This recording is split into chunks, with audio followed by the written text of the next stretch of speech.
Today, we're talking about design and quoting. If you are any sort of maturing business with serious aspirations to grow, you can't be doing those quotes. The proposal that gets to the customer first is the one that the customer's going to take, regardless of price. The biggest unlock for us was process of everything that you need to know to do a quote in design. Everybody listening to this, you just have to do it. This is a category of your business that's super important, but will take time.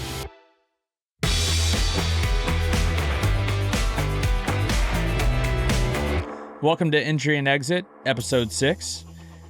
I'm Stephen Olmon, and this is my co-host and business partner, Collin Trimble.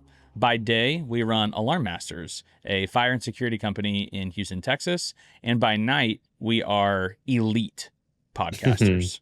That's right. Entry and Exit is all about unpacking the fire and security industry piece by piece, where we try to give you practical, tactical advice, share what we're learning and what we're doing and how we're growing. Excellent. I can't wait to jump in. Today, we're talking about design and quoting, or estimation for some of our folks out there that do a lot of ground up construction.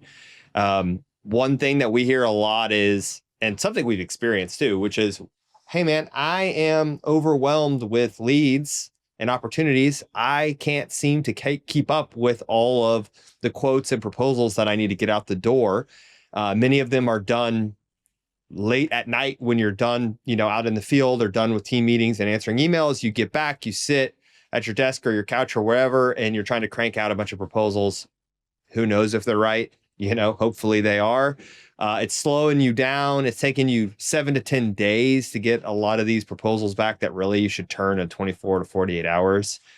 And so we're going to talk about what we did at Alarm Masters to unblock that for our team, to make us faster, to give us a 3 to 5 day turnaround for projects almost of any size, not just the smaller to medium sized projects. So we're going to kind of jump into quoting and design. We're going to talk through, where we've been, where we're going, things that have not worked for us. And yeah, we'll get into it. Yeah. I think we should start with what we were doing that was not working, and just generally, we get to talk to a lot of owners, and just starting with the things that inherently aren't going to work. They aren't going to scale. We talk to owners all the time. I have one person really specifically in mind, great business, and they have so many opportunities, they can't keep up. And he's, doing quotes at 10 o'clock at night.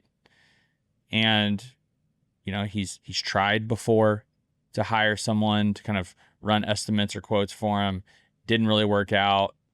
We've talked about that in past episodes, where there's something you should do. You try it once, it fails, and then you pull back.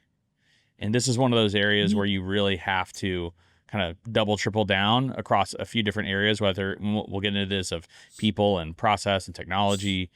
So the first thing that definitely doesn't work is the owner operator at any sort of real scale. I mean, if you're really early, you've just started maybe in your first year, I can understand that. But if you are any sort of kind of at scale maturing business with serious aspirations to grow, you can't be doing those quotes. It's not going to work. Yeah, I agree. I think that every stage of business, or I should say every size of business, has different challenges with their design and quoting.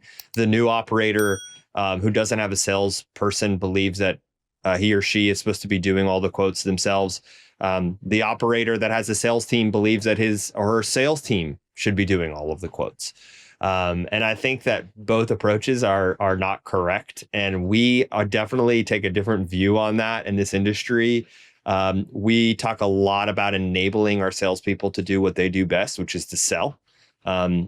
We believe that our salespeople are not the ones that should be doing all of the estimates, that should be resourced to somebody else on the team. Another really tough approach is folks that hire very expensive industry estimators to scale with their team. I think that's a really expensive way to do it. I think that the only caveat to that would be if you're doing a whole bunch of ground up construction, you still would probably want some industry experienced estimators on the team, but that shouldn't be the only group doing the estimates. You should have folks, international talent or junior employees that can also help you with those estimates to scale. Another one I just want to double tap and kind of circle back on here is having your sales team do the estimates is a really tough thing because they're not going to care about them and put the level of detail into it that probably you as the operator or owner would. And also, if you're trying to roll out new initiatives, we hear this a lot. Man, I really want to start selling cloud video and subscriptions, and I train my team, but my sales team just doesn't quote them. They just don't quote them. And they tell me they believe in it, but they don't quote them. Why aren't they quoting it? I get sick every time I see a closed won deal for a DVR. I wish it was something cloud. That's knowledge. That's also because salespeople are going to quote what they know. Because again, they're doing these last minute at night, sitting on their couch at 9 o'clock right before bed. So they're just going to copy and paste an old template that they have to get through it as fast as possible and get it out to the customer. We like to say we've built over time a quote center of excellence for design and quoting, which just sounds center of excellence. Yeah, it just sounds so stupid, but we believe that it's excellent. And it's certainly a center. So it's the center of our business, you could say. It's the center of our business. That's right. Yeah, exactly. So I would say too that when you're looking at building a scalable quoting and design team or estimation team, you really need 3 components. One, you need scalable resources. You need to be able to hire people that you can plug into that department that are not 1 in a million estimators that have 35 years of experience. So you want to find an archetype of a person that's organized or process driven or whatever, that could be a good fit to be able to do that with or without the experience. Number 2, you want, and this is maybe the most important, is you need to have a really good knowledge base. And that starts all the way at the beginning of the sales process. Your designs, your estimates, your quotes are only as good as the information that your sales team or whatever information you're getting on that site walk. The pictures, the notes, the videos, the drawings, that is going to be the thing that empowers the quoting and design team to flourish. And then the last piece is technology. And we spent a lot of time in our last pod talking about CRM. Most CRMs have some form of a quoting tool on board. That doesn't mean you may not use a technology like Bluebeam or Excel or whatever to do takeoffs, but ultimately the parts, pieces, and markup and all that really should exist in your CRM, because then you get better insight into your data around your estimates and your designs. So those are the 3 kind of keys you need to be looking at: is who is the right fit to hire? And can I find this individual person that I want to hire over time in plenty? Number 2 is, do I have a robust knowledge base from the sales team and like the site walk that they're doing, all the way to some of the heuristics around what a estimate needs to include? And then the next piece would be, do you have technology that's connected, that makes it easy, that's optimized, so you can build templates and then make copies of them?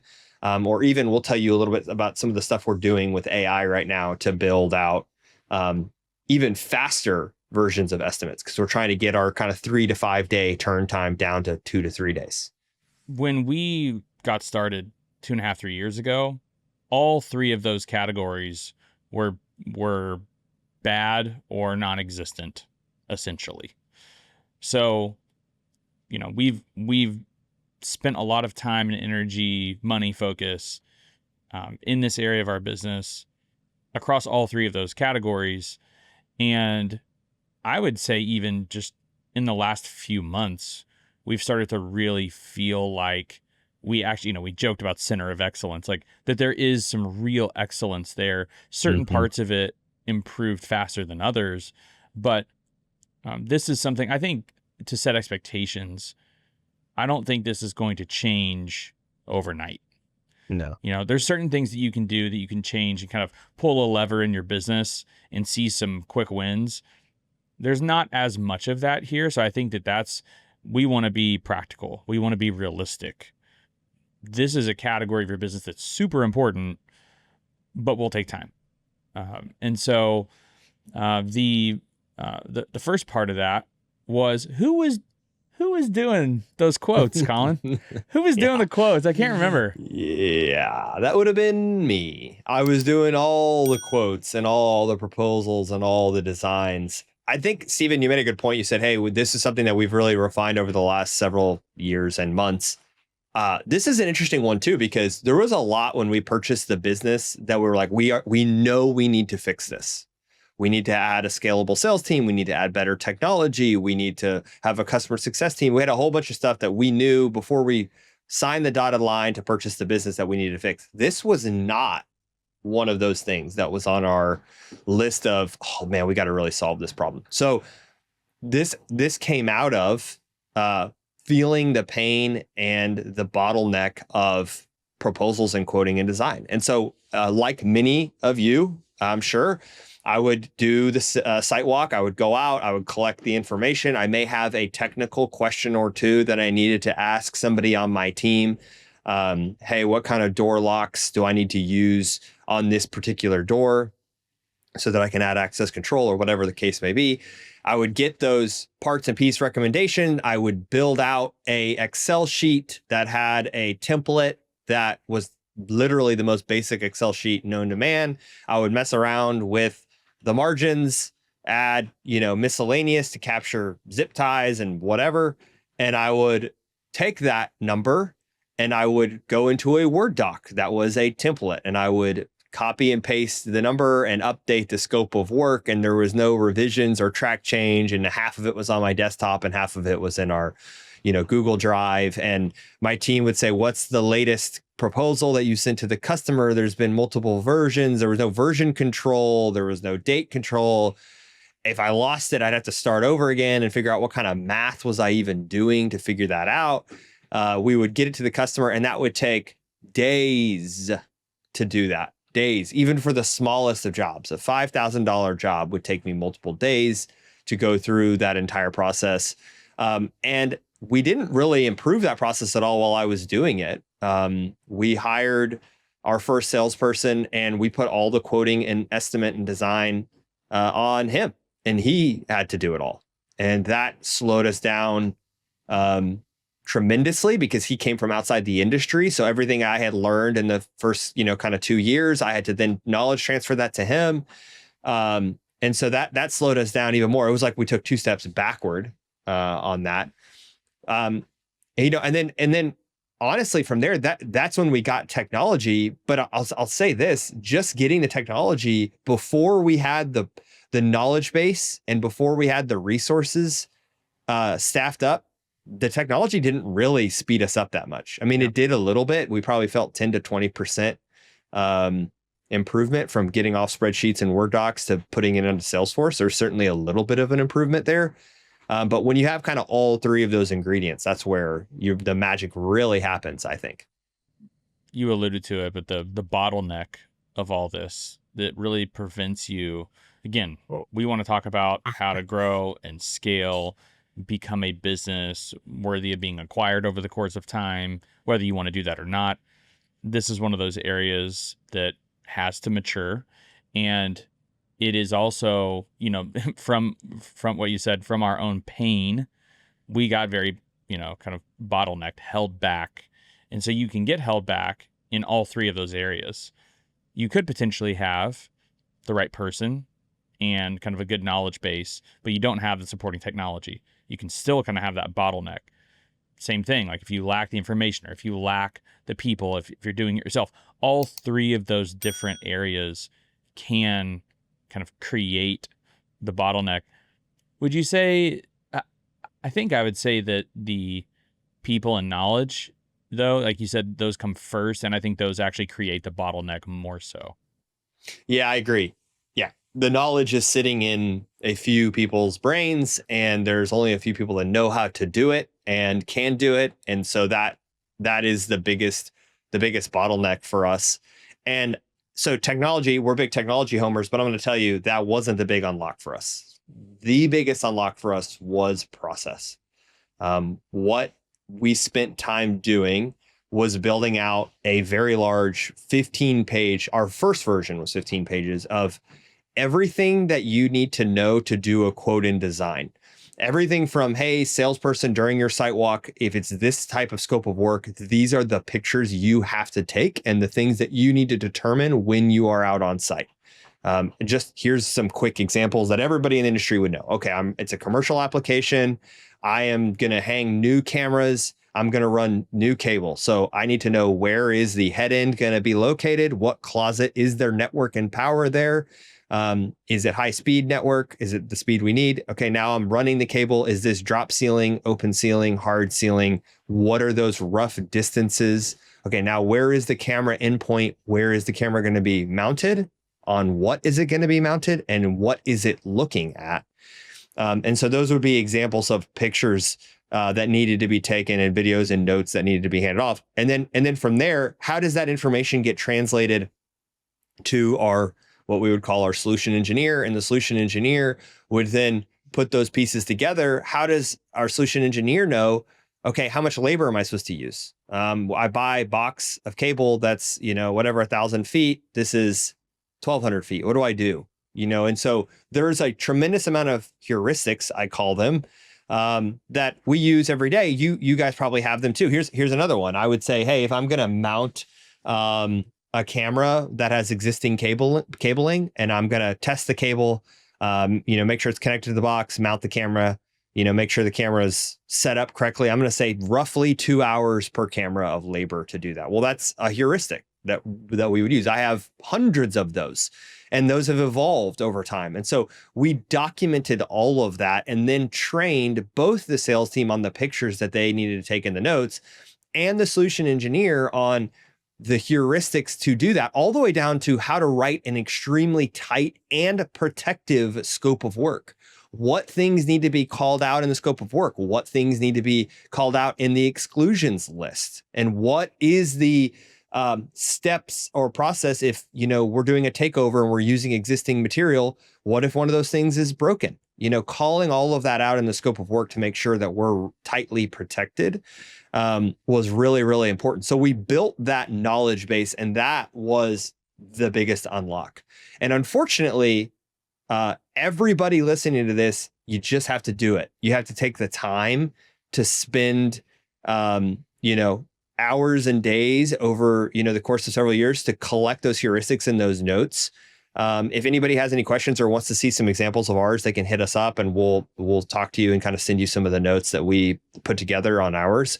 But that was a significant unlock, not just for the sales team, but for our solution engineer. And that kind of leads me to our next massive unlock, which we started to use international talent to do all of our estimates. So what that means is we have full-time team members that are dedicated to Alarm Masters that are based all over the world. And in this case, we've got an amazing employee that's based out of Nicaragua, and we give him all of our estimates to do and all of our quotes. And we had to spend a lot of time training him on, here is the estimation playbook. And I would say it's the 80-20 rule. 80% of the quotes that we did with our international team member were correct, or at least mostly correct. And the other 20, all they did was inform changes to our estimation playbook. And so that was the biggest unlock. So now our sales team does zero quoting. They do no quoting at all. So our sales team's whole job is to go out on site, take the required pictures and notes, hand those off to our solution engineer, who then puts together the quote and then, puts together a proposal and hands that off to the salesperson to then present to the customer. And that's only because we started with the knowledge. We brought in a scalable resource.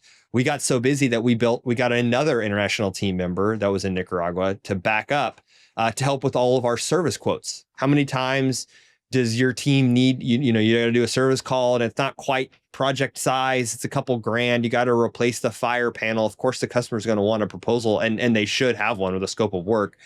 And it's, you know, not going to go to a salesperson. So who does that? The service manager does that. And is that really the service manager's highest and best use? It's 3 parts, some labor and some markup. I mean, it's quick.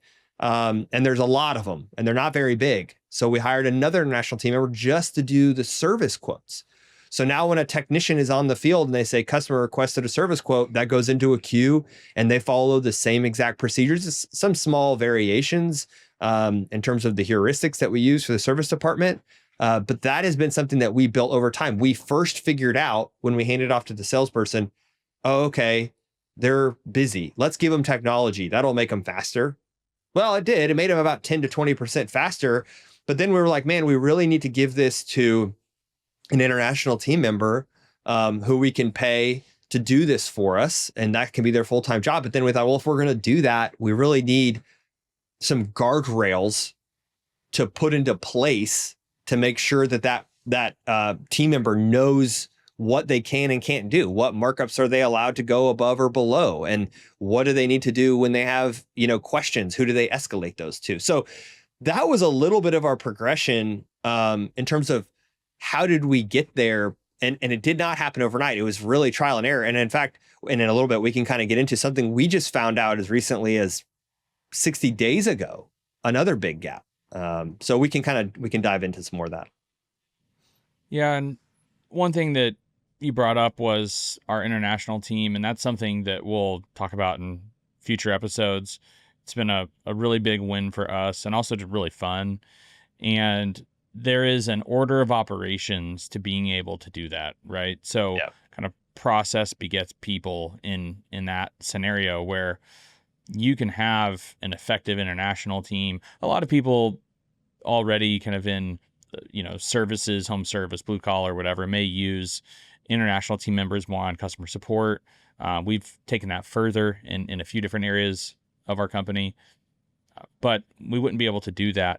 And even if they weren't, even if they lived in our backyard, we wouldn't be able to do that without clear process, clear guidelines, so that we can actually get the value out of delegating that to someone else. Highest and best use, right? We want our sales guys selling, you know, we want the service manager focused on excellent customer service and, you know, managing cases and planning and managing the team. We don't want them dealing with some small quote. It doesn't make sense. The reality is that in several different areas, we've been talking about this, is you kind of have to know your business, work on your business. It's the classic, like, work on your business. And so you have to take the time and kind of invest that forward to build out process. And that even is iterative. It's kind of like we talked about in the last podcast we did, talking about technology, how it's not like you get to invest one time. That's right. And then you never have to again. You know, that would be nice. And so, you know, if I just had to go for a run like one time ever in my life, now I'm in shape, that sign me up. Would love that. You know, but this is iterative, and it's something you have to continue to work on and kind of clean up, and you'll learn new things, and you'll, like we have, and we've continually kind of tried to perfect those processes and guidelines for our team. Yeah, I think that you're absolutely right on it being iterative, because we made a lot of mistakes along the way.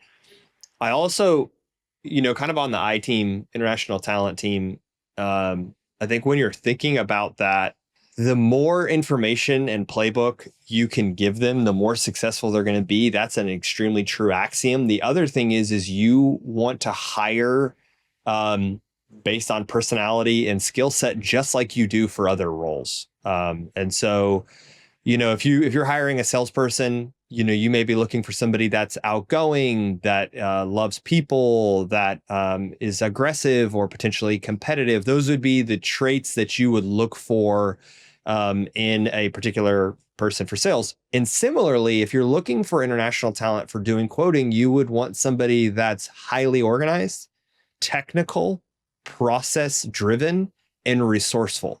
And we've got a guy that leads that group right now that exemplifies that on a whole new level. He will call me out when I try to cut corners on an estimate all the time.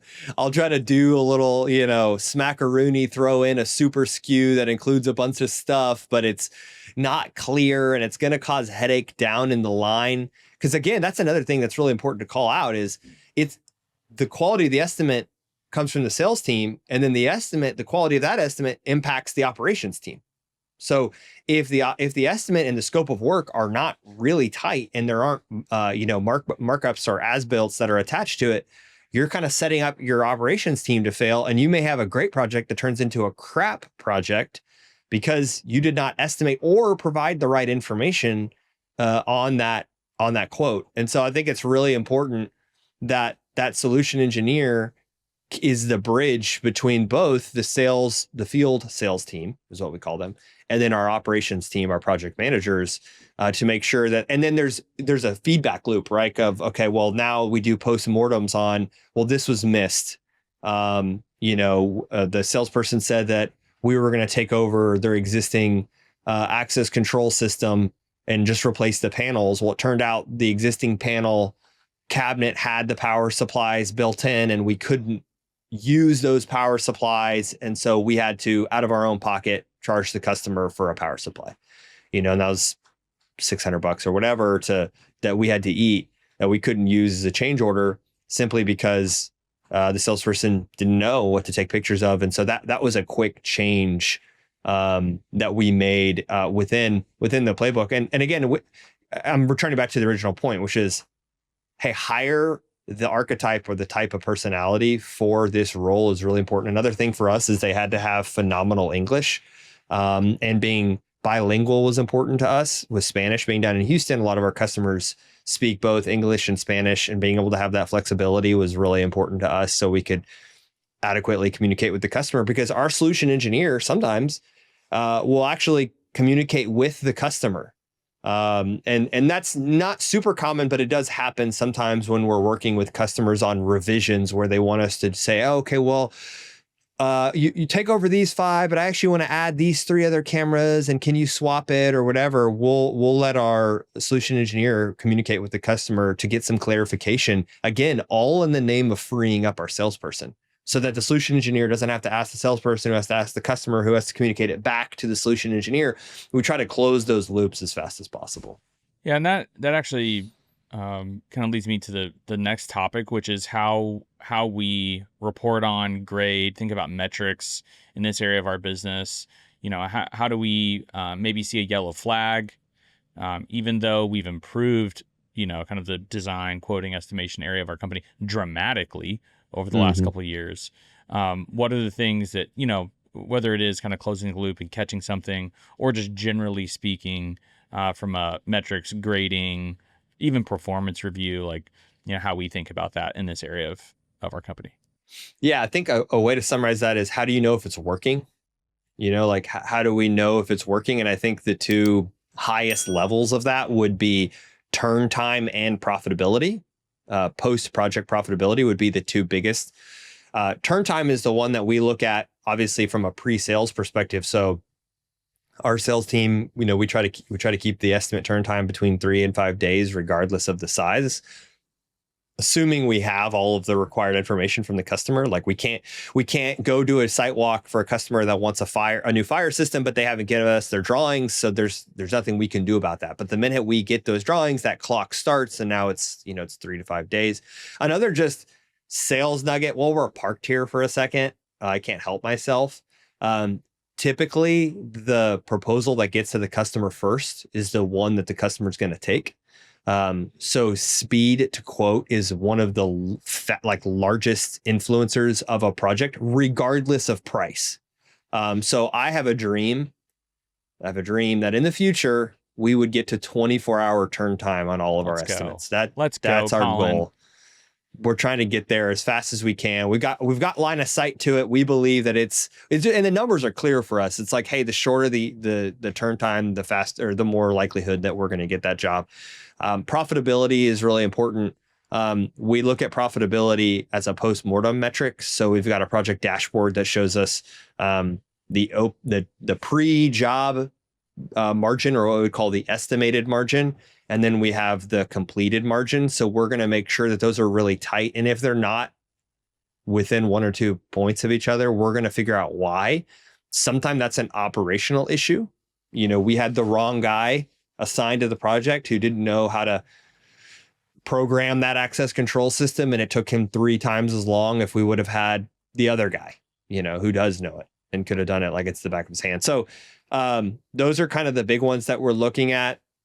We're also looking at specific things around how do we consolidate manufacturers. So we're really big on not trying to be the group that has 15 different manufacturers for every scope of work. So how are we consolidating that down to 1 to 2 manufacturers per scope of work? It makes us faster. From an estimation perspective. B, our sales team knows it better, so they can design it better. And then ultimately, it makes our technicians more efficient as well. So yeah, those would be a lot of the kind of KPIs that we're looking at. It's so funny on the manufacturer side. I'll see some of our competitors or other companies in the industry, like on their website, they'll brag about how many different manufacturers they work with. I want to brag about how few we work with. Yeah. Which, there's always outliers or there's always an exception. But generally speaking, we're definitely trying to minimize that because, again, it kind of goes back to process and pricing controls and what and just the consistency of all that ends up helping drive margin. Yeah, I think the only caveat to that, and I agree 1000%, the only caveat to that would be on the burglar side. Like, we have really made a name for ourselves of being the dog pound for burglar alarm systems. So we've got a lot of customers that are out there using Interlogix panels that are really, really old that don't make parts anymore. And we've got technicians that will work on them. In fact, we've got some friends in the industry that will call us and say, hey, we know Bill knows how to work on that panel. Could we borrow him? Just please, we need 2 hours of his time. And, of course, we always say yes and try to help out wherever we can. But I agree. We try to get really specific on manufacturers. And I think a little bit of that speaks to the heart of who Alarm Masters is trying to be and not trying to be. So there are a lot of security. You see this more in security than in fire, but in the security side where there's a lot of owners that want to have the most creative and thoughtful, technology-driven security systems that are super bespoke and just highly technical, very complex. And that's just not, those aren't the customers we're pursuing. I'm not pursuing customers that want Fort Knox level of protection with insane level of integration. We're really targeting that 80%, right? So there's that 80-20 rule. And I think a lot of owners, we'll talk to a lot of owners when they're selling their business and they're so proud of some of the like highly technical stuff they did. We've talked to one who had a zoo and they had this insane setup for managing after hours intrusion, in these animal enclosures and how they were able to filter out. It was actually quite impressive, but that's not who we're trying to be. And who we're trying to be is the 80-20. We want to capture 80% of the customers that need, a video surveillance system at a fair price that's going to last them a long time. And so that philosophy for us trickles down into the way that we do our estimates and into the way we do our vendor selection. So we're not trying to find the most expensive brand of camera that can do insane edge AI analytics. It's just not what we're doing. We're really trying to be more thoughtful about that. And we are starting in our business to kind of go up market and look at more enterprise things. Like, who knows? Maybe in the future we'll flex around to that. But again, that will always kind of be the exception. Yeah. And I think too, just to come back to this thought of we are constantly improving this. And we found a gap about 60 days ago that I didn't appreciate and didn't have an answer for. If you would have asked me that how you handled this 60 days ago, I would have not had a great answer for that. And what it is this gap between design and quoting. Quoting, I would say, is adding the required parts and pieces and labor to give a final proposal.